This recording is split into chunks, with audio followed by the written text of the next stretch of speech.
There's been so much suffering in the world over the last couple of years and so much struggle.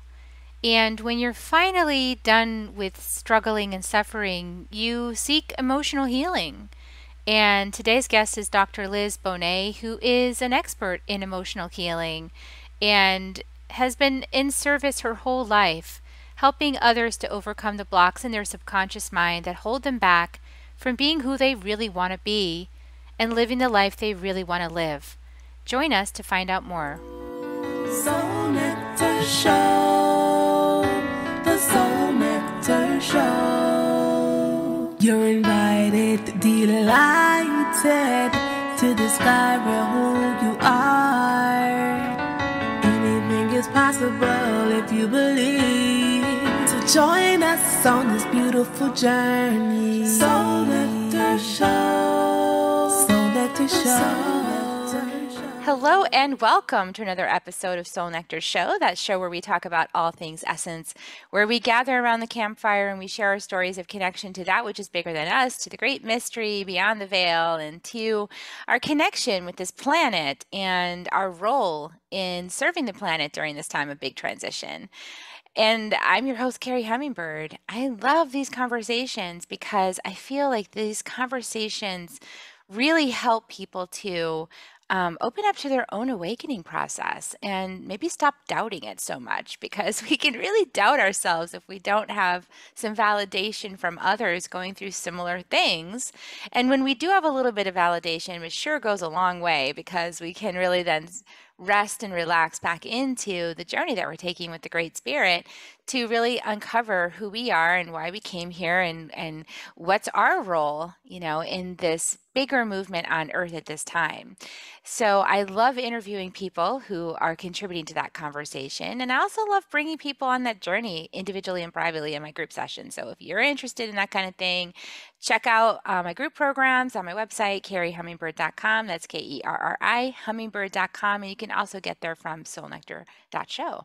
So I'm going to introduce today one of my guests who I know is part of the big movement of the second wave, Dr. Liz Bonet. Welcome, Liz.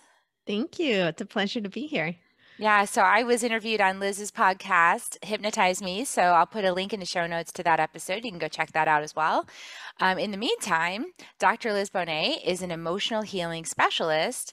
She's a winner of numerous awards, including Top 100 Moms in Business. And Dr. Liz provides deeper healing to people all over the world who want a holistic, mindful way to transform. She has been an entrepreneur most of her life, as have I. Isn't it interesting? Many of us in the second wave. Entrepreneurs, selling an award-winning business in 2016, and then currently running that hypnotherapy practice we talked about, and a podcast we talked about as well, Hypnotize Me. Dr. Liz is a thought work and mindset ninja, helping others overcome the blocks in their subconscious mind that are holding them back from who they want to be, the relationships they want to have, and the life they want to live. And so I welcome you to the show. And, the first thing I usually ask people, just as a starting point, is how did you personally start waking up to this eventual purpose? And you can be given anywhere along the journey. Like, I was born and I started waking up. Yeah. Not me. Yeah, so, Not me. Yeah. I mean, technically me, right? But yeah. So just, wherever you want to start the conversation is welcome. Yeah, sure. Well, I did come from a family that really emphasized service. So my father was a Methodist minister and a teacher before that. And then my mother was a social worker for most of her life and then became a minister later after my father passed away. So, and I went to be a therapist since I was like, I think I set that goal when I was in middle school or something. And I had a whole plan laid out, right? Of like how I was going to become a psychologist. And undergrad was even really just a stepping stone for me. I saw it like, I just got to get through undergrad to get to grad school. And then I burned out, right? So I went all through grad school. I worked for about a year. And then I burned out and I went into a whole different direction. And really, when I think about awakening to my own spiritual journey, that did not happen until I could say my early 40s, I would say. Yeah, early 40s, where I really felt connected to who I was, my purpose, that, I always wanted to be the therapist, but then it's like the practice of being that was quite different. So in between there, I did leave the field. I became a yoga teacher, and then that became very, very meaningful for me because I was teaching prenatal yoga. And so I saw yoga as honestly just the platform for empowering women around their own bodies, around their own choices, around motherhood. It just happened to be through yoga. So even yoga, like that was the time. Actually, yeah, I'm going to back up on this. I'm going to change my story here a little bit, talking it out, right? I felt very connected teaching yoga. So that was a time when I could really go inward for myself and then share that with other people eventually as a teacher. And I would say most of my major decisions in my life were made in a yoga class, generally with like tears pouring down my face, It's funny because I talked to someone the other day who said, I would love to do yoga, but every time I step into a class, I start crying. So then I don't do it. And I'm like, oh my God, like that's wonderful. Don't you think, teachers like love to see people cry, all the, body awakening, blah, blah. So I did have a very connected sense of purpose in terms of like empowering women. But then I think I really, but during all that time I was atheist. Okay. So I'm going to throw that out there. So I think internally, I started feeling much more connected in my early 40s in terms of my own spiritual journey. So it was sort of like, yes, I have a purpose here, but it's not really connected to anything greater than just these people right here, right? But in my early 40s, I went into recovery for a while, not drug and alcohol, but I've been in various other programs, and Overeating's Anonymous was a big program I did, as well as I did Al-Anon for a year and like all kinds of stuff. But I really found that at that point, I found a greater sense of a higher power that I call it plural, right? I actually call it like my freaky deaky higher power, because it's not like the patriarchal God I grew up with. I really see it as like these supportive spirits that are there for me and energetic, and that we make contracts with people to live this life. Like that all became clear to me in my early 40s. And then I also went through a really in-depth hypnosis technique called core healing, which I went through it to be trained in it. And that was when I got extremely clear, because under hypnosis, the hypnotherapist asked me, like, what is your purpose here? And I said, to heal as many people as I can. So that was probably, I'm trying to think how old I was, 45 or something, 44, 45. I'm 51 now. So it wasn't that long ago, in the like grand scheme of things. But I would say that, that's when I really found the true sense of connection of I really am here to do something. It's not just like in my head, truly full body in my heart, connected to a greater sense of spirituality. Is that wow. Yeah. Long answer, Carrie? Sorry, did I do it in less than 3 minutes? A fantastic answer, and it raised up many avenues to explore. The first one I want to dive into, just touch on, is what you said about you knew that you were here to heal as many people as you could. And that feels so true to me when you said that. And, it's really in alignment. So I am going to bring up the thing I said I wasn't going to bring up. It's really in alignment with just how I'm feeling, because in my own heart has been, this passionate feeling of waking up people as quickly as I can to connection with Mother Earth, to awaken their own brilliance so that they will know what to do next for their part of this awakening process on Earth. And, and in my mentality, I've been like, we can survive, this extinction event that's going on. Yeah. And I just listened to Dr. Zach Bush. I don't know if you know him, but for anybody Mm-mm. out there, Dr. Zach Bush, amazing, brilliant, like 4 or 5 medical degrees, like just, and he's really into the microbiome and healing the microbiome within you in order to connect you back into the microbiome of the earth and harmony of the earth, right? And I listened to this interview with him where he was talking about how we're facing the sixth extinction, and in his own final his own processing on it, his own personal processing, he's like, I've accepted if it doesn't work out and humanity doesn't make it. I've accepted that that's what's Mm. right for the earth. Mm. And I've accepted death. I've accepted my own death and the death of all of my ancestors going forward. Like I've just accepted that that might be the reality. And I something dropped in for me. It was like, oh, like, yeah, that's really, we really are in that scramble of how can we potentially save humanity? How can we upgrade this consciousness to allow humanity to keep going? And the Mm. answer is the work that you and I are doing and others are doing, the work he's doing with helping people understand their bodies and that we're connected to the earth and microbiome, and you need to eat raw vegetables. We need to stop polluting our soil with like chemicals and to kill bugs and all this kind of stuff. Like stop doing that, like Mhm. bugs are not bad. And the process that we're doing is to help people like clear the mud out of themselves so they can Oh, yeah. actually, it's almost like Mother Earth keeps showing me the mud just needs to, they're full of mud and they Uh-huh. can't think. So you've got to help them clear the mud and put the mud down in the earth, give it back to me, and then they'll start to understand what you're saying. Right now, they can't understand because they're full of mud. Yeah, absolutely. There's all kinds of stuff that gets in the way of that gets in the way of them knowing their own true purpose. Like, what are they doing here?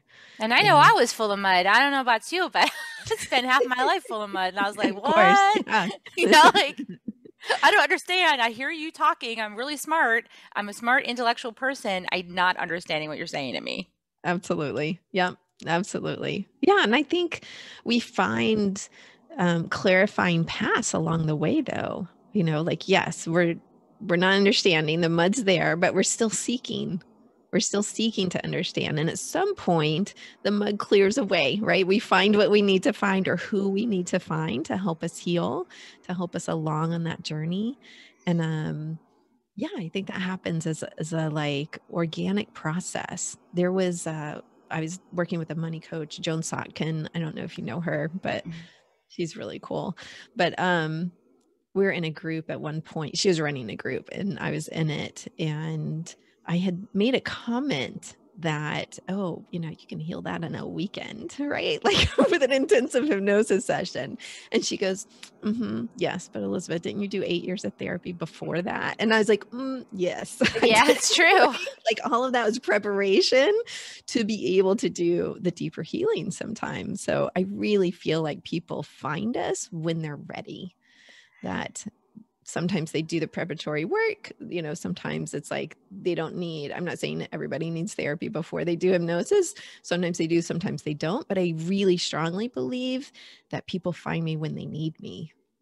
Yeah, I believe that too. And I've had the same attitude as you had to begin with. And then I got schooled and I was like, oh, because once you wake up, I don't know, for me, once I woke up, it was so clear. And I was Mhm. like, well, it's just like this, like it's so simple. It's so clear. And I forgot the state of being I was in before where that none of that made sense. I was like, what are you talking about? I don't understand. I would have avoided that, or I would have been like, I don't get it. That's Yeah. nice. Sounds good for you. And I would have probably been like that. Like, Yes. that's nice for you. You can heal that in a weekend. For me, it's not working, Absolutely. Right, and right. I would have been Yeah. mad. Yeah. So, Exactly. and Yeah. sometimes people like, sometimes if we give them too much, like I've noticed, like, if sometimes if people get too much light or too much clearing too quick, they can tumble backwards, like, Mhm. and be set back. So this is a delicate balance, and every person is configured differently, and we have to learn to trust our own process with Mother Earth and how we're going to awaken through this process of being a human being with a spirit and integrating ourselves, right? Absolutely. Yes. And I like how you put that. Like sometimes it can feel like they're tumbling back if it happens too quickly. Yeah, I would agree with that. Absolutely. I actually got a nightmare about that. Well, only because it scared me, but I got a vision about that when I took a group to Peru, and we were doing tremendous work there, just like with the shamans every day and all this like up leveling and everything. And it was like people were so magical and you had the sparkles in people's eyes, and they're like, wow, this is so amazing, and all of this. And then the day before, or a couple days before we were supposed to leave, I woke up with this dream woke me up with a start. It was like there's this adorable, like 1.5-year-old baby, like toddler, climbing up a long staircase with Uh-huh. an adult on either side, but a little too far away. Uh-huh. And that baby was just so proud, got all the way up to the top step and then wobbled. And the little look in their eyes of like, yay, I made it. And then whoosh, fell down the stair. And Wow. I mean, my Wow. heart was just broken. They were not Yeah. close enough to that baby. They weren't protecting the baby. I was just like, oh my God, maybe I'm not protecting people. Oh my gosh, maybe someone's going to tumble. The next day I did in-depth like sessions with every person because I was like, I need to be sure that you're okay, like this Yeah. might have been too much too fast. Yeah. Yeah. How did it go? It went really well, and the one person who didn't do the session with me dropped out after the trip. Interesting. Huh? Very interesting. So I was like, "Oh, that was my baby." Okay. Shoot. Yes. They were Yeah, but warning that me. They were telling me like this. right, that's her path though. I mean, who knows if you didn't do the other sessions, maybe you would have more to that, right? But it's like those people were open to it, obviously. Exactly. And then this person, for whatever reason, it didn't, not Yeah. necessarily they Yeah, weren't and open, but so whatever it's not reason, a it didn't work problem. out. And then that's the result. Yeah. They were letting me know, I think, so I would know ahead of time. Mhm. But it's a learning for me as well as a mentor, as a guide, right? Like Oh, we yeah. are learning too. So people often forget that. Like this is a two-way learning street. Absolutely. Yes, absolutely. Yes. And it is an almost constant learning process for me. I don't know what your experience is, but Totally. absolutely. And it's like how I work changes and what techniques I use changes. And it depends on what the client's presenting often, like what kind of healing do they need? Or like maybe I do this and it's like, nothing, that didn't work. I got to shift really quickly, right? Like, okay, let's try something else. And it's really, for me as a healer, like tuning into that intuitive process of, all right, just gonna have to use the intuition here, like everything's out the window now. And that's actually a really lovely process. I think we talked about that during your interview for my podcast, is like, that's a lovely process sometimes when everything goes out the window and you're just strictly relying like straight up intuition. Like, yep, let's just see how I can show up as a healer for this person, just solely in the present here. Yeah. Yeah, that hollow bone and not thinking you know the answer. So Yeah. in that intuitive process, you guide people through a lot of inner child healing. Talk about the importance of inner child healing. Like what can happen for a person in their life, like in a pragmatic way, once they've done some inner child healing? Oh, I mean, I think their world opens up. I really do. Because when we're doing inner child healing, it is such a compassionate process that they no longer feel like they have to constantly put themselves down, beat themselves up. They're really taking care of that small child self. Now, people need coaching around that and different levels and amounts. Okay, so some people have a really hard time accessing the compassion for that inner child. So this is very occasionally I'll have someone who's very harsh with the inner child, and it's like, whoa, but wait. Do you need some help with this? It's always permission based. Like, do you want some help with this? When I hear that type of thing going on, it's informative to me in terms of like, that is how they're talking to themselves on a day-to-day basis. And I really would love your perspective on this, because I've been tossing this question around. It seems like I run across people, and not just clients, but like, in general, listening to podcasts, all kinds of stuff, who really like the harsh voice seems to work for them. right? It gets them to where they're going or what they want to do. And then for other people, it's like that doesn't work at all. That's just them backwards. And again, I've been just sort of questioning this with an open mind, not assuming that, oh, the compassionate voice is like the one you need, quote unquote, right? Like, what is your perspective on that? Because previously I've thought, wow, that's harsh. That's actually going to stop them. Like, let's get the compassionate voice going. Like, hey, yeah, the critical self is going to come up and say stuff and say, oh, God, you're such an idiot, or why'd you do that, or whatever. But then the other voice can come in and be like, no, it's okay. We're okay here. We're just doing what we need to do and learning what we need to learn. So what is your perspective on that? Well, I think that that's some reparenting opportunity. I mean, I have had a harsh voice, and I've also accomplished a lot in my life, a lot of major things. Like I've run marathons, things like that, like things that are challenging that most of the Uh-huh. population, would be like, wow, that's hard. Mm-hmm. And I think part of how I did it was through a harsh voice inside of myself, right? Like I forced myself to do it. As it turns out, I have the gene key of force. I have the shadow of Mm. force. And the answer to force is actually strength. It's Ah, strength, and then it moves into majesty. And majesty to me is like you're really honoring yourself as a divine being at that point, uh-huh. and that you wouldn't force yourself to do anything. So, you know what I'm saying? Like I feel Does like that that is mean force that's Oh, does actually that mean being. it transforms though? Like it starts as force and then it transforms as like majesty. Can you give me an example of that? Like how it sounds in your head? Yeah. So, whenever I feel the energy of force, and you can feel it because you're like trying to push something through because Uh-huh. you're like, it's not fitting. I have a vision. It's not happening. I have an expectation. It's not happening. I also have the shadow of expectation. It's so fun. And trying to push that through, like make it happen. I can make it happen, right?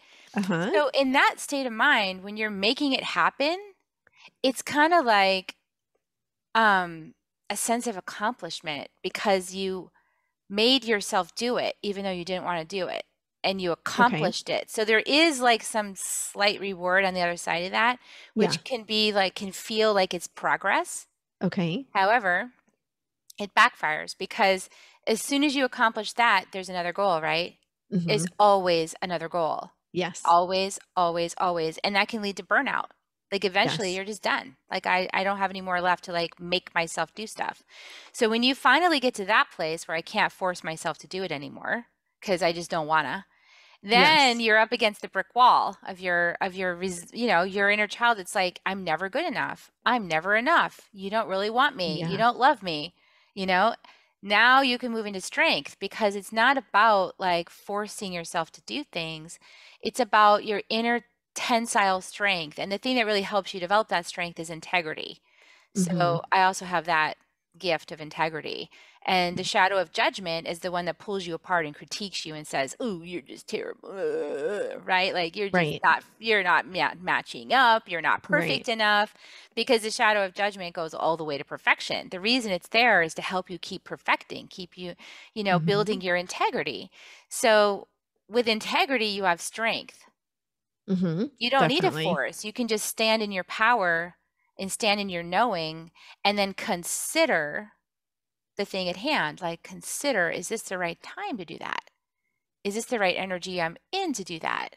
Is this the right state of mind to do that?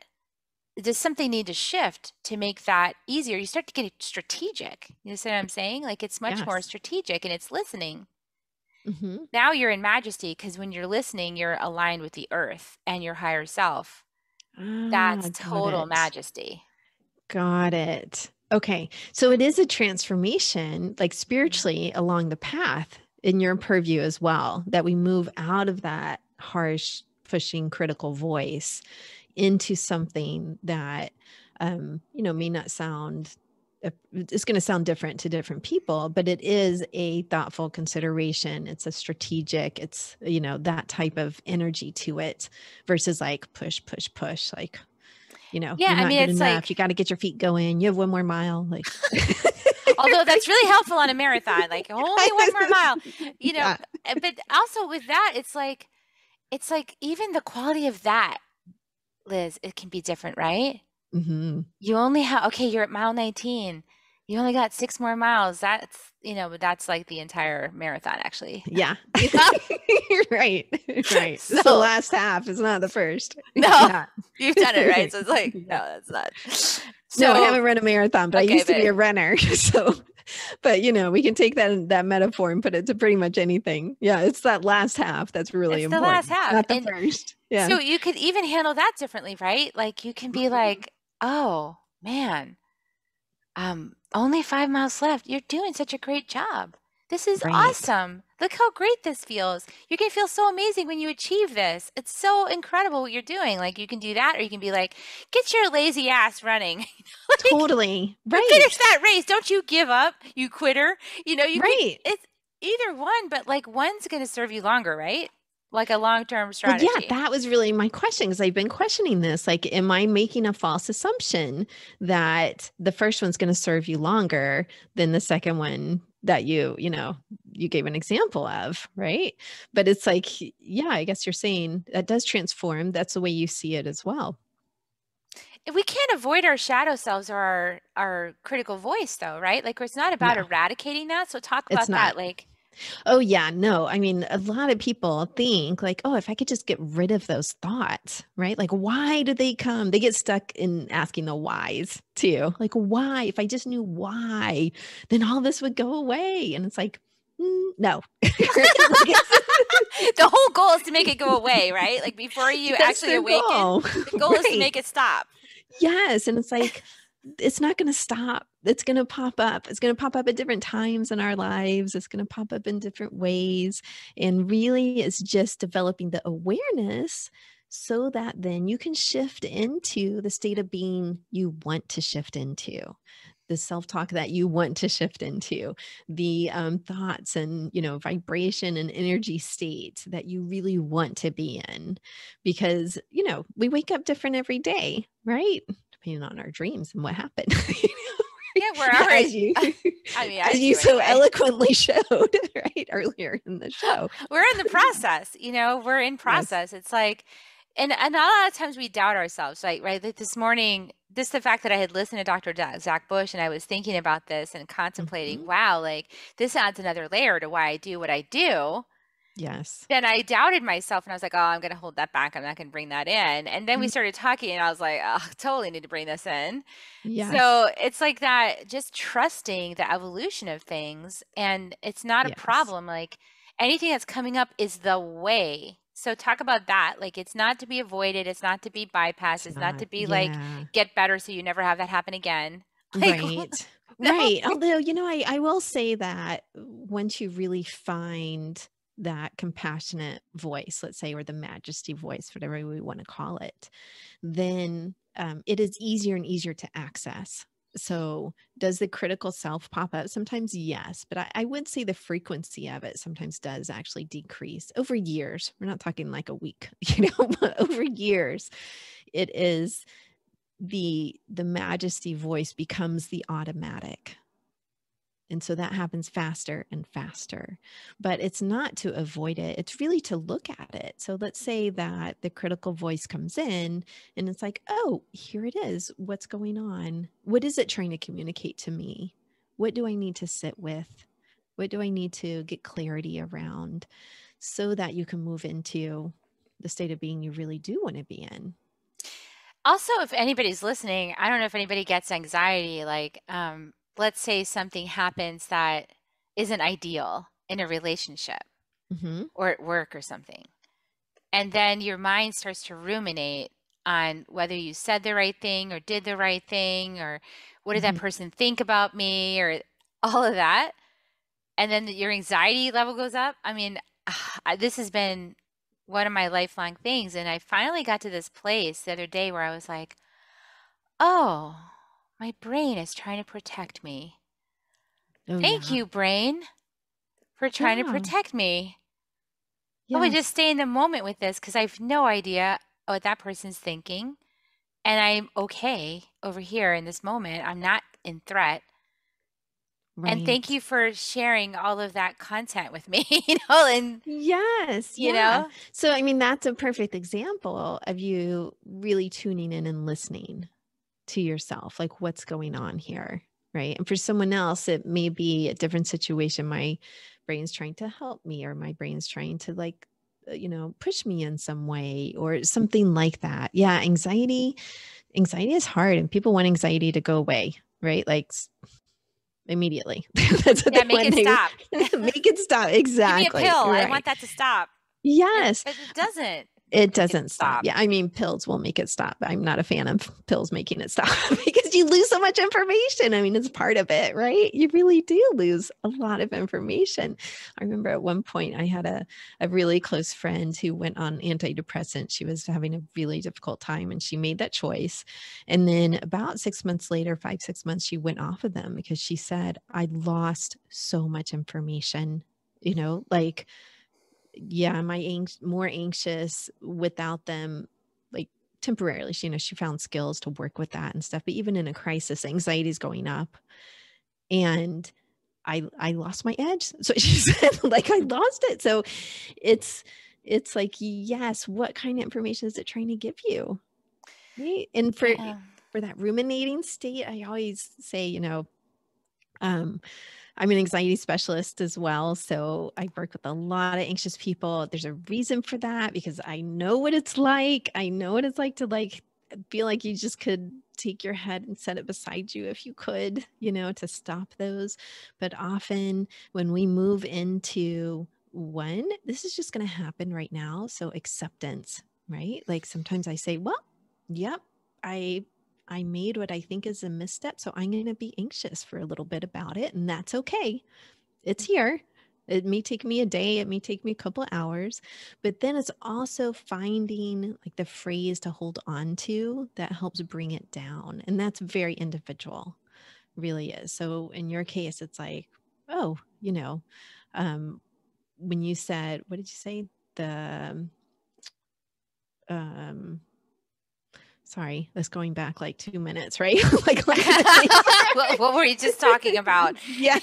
You can get on a roll Yeah. with spirit and you're like, I have no idea what we're You talking can. about. You get right. Yeah. No. But it's like, let's say you said something wrong at work, right? And you're obsessing about that. And you're like, okay, yeah, maybe I did say something wrong at work and perhaps I'll get fired and then I'll have to look for a new job. And in the end, okay, I'll have to look for a new job. That's it, right? It's really going to whatever's going to calm someone down. That might make someone more anxious, right? I may have to look for a new job. Oh my God, that's what's making them anxious, right? Well, it's like, oh, well, what if we imagined a job that was even better than this one that you loved even more, that yeah, maybe you make more money if that's their thing, or maybe you have more time, or you get to spend more time traveling, or whatever that is. And it's like, oh, finding the one thing that's going to help someone calm down. And again, highly individual depending on what's happening and the person and what they value and what their own path is, really. Well, Yeah. I really love that you demonstrated because you're such a good example, like the way you demonstrate of like compassionate kindness to yourself when you're going through some challenge. Like even just the words that you just used to comfort yourself through this imaginary potential, right? Yeah, It's all imaginary. Like, it is. you're making it all up in your brain. Not you, Yeah. but your brain is making this up, like looking for all the ways that you could get hurt. And it's like, Yeah. okay, like if all that is true, at the end of the day, can I hold myself through that and still be okay? Right. That is really what the inner child healing is about. Absolutely. And being able to access that kind of holding. It is. And, sometimes you need help with that, right? From a professional, just for perspective, from a friend. Sometimes you do, and sometimes you don't. But I do think that when you begin to do healing, however you do it, it is easier to access that soothing because you've practiced at that point. I know with hypnosis, it's like we practice soothing the inner child. We ask, what does it need? I don't come up with that. I can't tell you what the inner child needs, anybody's, and I have heard all kinds of stuff under the sun about like what that child needs. But it's like when you practice that under hypnosis and it really gets into the soul, really the spirit, then, oh, in the conscious state, that's so much easier to access. Yeah, it's really interesting because it's like a softening. Everything for me is like softening. That's why when you asked about the critical voice and is it effective? Well, yeah, for a while. For a while, right? But then like what's more effective? It's uncomfortable. I will say my own process with healing the inner child is uncomfortable because instead of using that hard voice to like sort of push through and get Mhm. a solution, it's like hanging out in the uncomfortable feeling and bringing presence to it and loving yourself through that process of being uncomfortable, having no answers, and feeling scared. Yes, That's, you know, you're not jumping to a quick solution. You're like sitting with it, sitting with yourself, being with yourself. And that's challenging. It can stir up a it lot of is. stuff. It is. But I think when you begin to do like spiritual healing type of work, you also trust that you're going to come out the other side much, much more. So it's like you trust, oh, I'm going to figure this out. I'll find the solution. I am held by whatever spiritual beliefs you have, right? Like, this is all going to work out. This is part of my journey. Like, those become phrases that um, you don't just use, like, they're really a part of you. This has to be part of my spiritual journey here, right? So let's figure it out. So, Yeah, that's back to the allow. yeah, I love this because, you know, I work with the Gene Keys. I've mentioned my couple of my shadows, and Richard Rudd is just a great teacher of that. You know, he downloaded it, and his whole thing that he teaches his practitioners, because I'm learning how to be a guide for this, he says, awesome.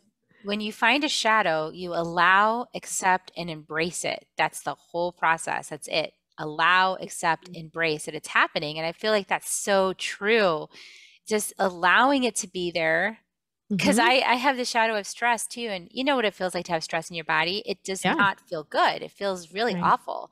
So, but allowing the stress to be there, go, oh, there's energy moving. Oh, there's energy stuck. Oh, it feels uncomfortable. Oh, okay. Mhm. Accepting it's there. It's there. And Yeah. then like learning to embrace it, that's been like learning. It's almost like there's an upset child inside of me. What would I do to that child? Would I say, "Oh, go to your room because you're crying and I can't be around you?" Yeah, No, no, man. I would no. hold like I think about my son who cried the first year of his life Well, so practically. occasionally you would say that, Carrie. I would say like, Like, please like I've get tried I everything. have Do you tried need to go to everything. your You just room? need to Like, self-soothe. can you please just go to your room? Right. I'm at my limit, you know, like Yeah, my compassion limit just got reached. I'm beyond it now. exactly. Yeah, and as a I can be mom, compassionate to you from afar at this point, yeah. like I really am, We get right? that way, right? Because our kids are Yeah. teaching us compassion. They're pushing us beyond our limit so we can Yes. expand our capacity to be compassionate and understanding. Yes, but it's like sometimes you do need to go to the like quiet spot, Yeah, right? everybody have Quiet a timeout. contained, quite exactly, quiet contained spot. I know when I was in like early motherhood, and originally I trained as like a child and family psychologist, and then I found once I had my own kids, I was in the place for that. It's like I wanted to be home playing with my own kids, not like in session. So I really switched to more adult, but we're always doing child and family work. Like it never ends, like, Well, there's a but it, reason why you pursued that is because that's what's happening on the inside too. absolutely. But I remember like it was such a big concept. Containment was a big concept, right? Of like, all right, how do you provide the like safe container for a child? And that is often through setting limits of like, okay, I understand you're upset. You do all that validating. And now let's figure out what you need and how I can help you. And sometimes they know that depending on their developmental level, and sometimes they don't, right? So it's like you have to do some of that work as their mother, as their parent. So so it's really interesting of like thinking about that as an adult. Like, what do I need contained here? How do I create this safe container for myself? What do I need to do? And sometimes that is like send myself to my room and just chill out for a little bit, read a I love book. that you said that because the shadow of stress actually moves into restraint Ah, as the interesting. gift. And you wouldn't think restraint is a gift, but actually it is. Because with Yeah. that, you can move into stillness, and from stillness, the stress dissipates. Yes. Yeah. Very Yeah, it's interesting. so like all of it, like your whole journey. I love how Spirit was like, "Oh, you're going to be a psychologist. Oh, you're going to like work with children and adults. Oh, no, wait a second. Actually, you're going to be a hypnotherapist and you're going to help people do their own inner child." Like, "Oh, I had to understand on the Yeah. outside what was happening so I can understand on the inside what's happening." Absolutely. Yeah, absolutely. And I would say my journey as a mother has absolutely helped me do that. Yeah, I really don't think I couldn't do the same type of work. I mean, obviously people do different types of work when they don't have children, and that's their own karmic path for this life. But I am so grateful myself that I do have that journey of being a mother to be able to help people then mother themselves. Yeah, there is an embodiment that happens with being a mother in my experience. Like it's just something that I understand at a deeper level. Mhm. And it's a lifelong commitment. It's like the marathon that never ends, like until I leave the body, like even after that, I'll be looking over them, from beyond the veil. It's like, Totally. so it just Yes. never ends actually. And so when I finally got that, I was like, oh, this marathon doesn't end. Okay. Um, Yeah. I put on this new attitude because I was trying to like meter my energy level to get through Uh-huh. just the teenage years and get them out of the house. And I was like, I'm just got to meter my energy like a marathon and I just got to manage it, so that I can show up Uh-huh. for my kids, but what was happening is I wasn't fully opening my heart Mm. because I was managing it. I Mhm. might not have enough left to get through this marathon if I open my heart like that and just give it all the way. Yeah. You know what I'm saying? Yeah. And then I was like, "Oh, wait a second. I have to open my heart all the way because my kid just broke it wide open, when Yeah. the things he was doing. I was like, "Oh my God." So Yeah. I think this process of being a mother does that to you. It It puts you in the does. flow. It can. Yeah, I think if you're open to that, it will put you in the flow. Absolutely. And it reminds me of like when my oldest was leaving for college, was only like, well, she's a junior, so about 2 years ago. And I was crying to one of my friends with older kids. And I was like, how do you handle it when they leave? I wanted her to leave. That wasn't a question. I wanted her to like, yeah, I was so excited for her, to like go to college and have that experience and all of that. So it's not like I wanted her to stay home. Although I did have this moment, like, I could just refuse to drive her to the airport. She's flying to Italy, like I can't do it. I can't do it. I can't wake up in the morning and take her to the airport, It's like, oh, yes, you can. Yeah, that's the But thing. You have to. you do. Right. But it's like my older friend, she laughed and she's like, oh, they never really leave home. Don't worry. Yeah, they're back. Like they I've had come more back I've like had this. more Sometimes you inversion. want them to leave, sometimes you don't. Yeah, It's not. it is that lifelong journey. Yeah, it is. It's But then just so you funny. you also hear about, I had a friend, this is like 15 years ago, where her mother literally, like the day she turned 18, she was still in high school. She kicked her out of the house and said, I'm done. You're 18. She had Oh to my figure out goodness. how to live on her own, how to feed herself. Like, yeah. So it's like, okay, we don't know what that mother's spiritual journey was, right? Well, I she don't she got to the presume end of to her know. marathon and she wasn't willing to open her heart and get in the flow. She She's like, "That's all I got. exactly. I gave you everything." Exactly. Yeah. Yeah. And it was like done for her. I mean, in my perspective, she didn't finish the marathon. She dropped out halfway. Right. But it's like who knows what that was about too. And there was an Exactly. opportunity there. Like part of me wanting to finish the marathon and thinking I can't was all the stuff I was doing that wasn't authentic to me. And Yeah. so I Yeah. took that courageous step to recalibrate my container, like recalibrate my expectations of myself, Yes. take some time for myself. I, Yes. I started I was studying with a mentor at that time, and I would take 2 Saturdays a month and be gone for the day. And I Hmm. was like, mom's gone for the day. You guys are fine. They're early, Yeah. tween and teen. So I was Yeah. like, you guys are fine. I need to go take care of me now. And everyone was like, you're not doing everything for us anymore. And you're like, so people were mad at me, Wow. but I took time for myself, and that actually sustained me to stay in the marathon.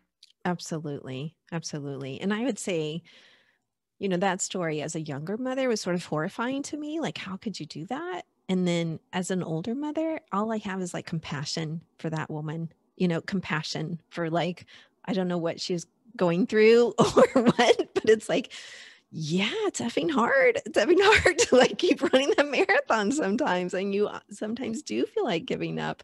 And I think that's a wonderful solution to say, hey, you know what? I'm going to have to take a water break over here. And you guys are going to be fine today. And there's plenty of food in the fridge and I will be back, Yeah, I'll be back and I'll be replenished, and I'll be Yes, better configured so that I'm not in my victim story about how much and my martyr story about how much I'm giving, right? And I'm not absolutely. getting. So Yes. that is so true. And that's why I encourage moms to get help. So this Yeah, is like, this is so, we could talk for hours because this is such a big topic. it is. I love your journey. Thank you for coming on and sharing it. Is there anything you want to share with the audience about how they find out more about you, or besides your Oh, podcast? Of course, sure. I'll send links. Yeah, sure. I mean, they can always look me up. It's my website is super easy, drlizhypnosis.com, DRLIZ hypnosis.com. And they can always that's the jumping point, right? You can look me up on YouTube or listen to the podcast. I'm not on Instagram because I got hacked at one point, but but if you want to find me, you'll find me, and you'll find me when you need to find me if I'm the right one to work with you. Truly. So feel free to reach out. Awesome. And I encourage you to do that if you're feeling called and you love the way Dr. Liz's voice is. I so love it. If you love it, you. then that's a good sign because you'll be listening to a lot of it on hypnosis, and your Yes. inner child's like, I like her voice. I like this. Then pay Yes. attention to that because that will be pivotal to your healing. So I encourage everybody to share this episode out with anybody that you think would be interested in what we talked about today, and give us a like and stars and a rating, please, because that's what helps people to find this podcast. You can go into iTunes or you can go into YouTube and just click the stars, click like, click subscribe, all that kind of stuff. It helps us get found. And in the meantime, we're going to give you kisses. Are you ready? We're going to give kisses. Okay, great. Air kisses. Okay. Can I give sound kisses too? Yeah, if you want. Air kisses. All right, great. Hugs. Yeah. Hugs and kisses. Love you guys. Have a great week. And we'll see you next week on Soul Nectar Show. Bye for now. If you found even one gold nugget in this episode of Soul Nectar Show, will you do us a favor? Will you subscribe, like, and share this episode? Maybe even write a comment and let us know what you thought about it. We really, really want to engage with you at a much deeper level. Let's be part of community together. Have a great week, everyone. Bye for now. To dive in deeper to nourishing conversation, visit soulnectar.show. Soul Nectar Show. Awaken, awake, Nectar Show. Take a sip from the drip of the nectar, from the source of who you are.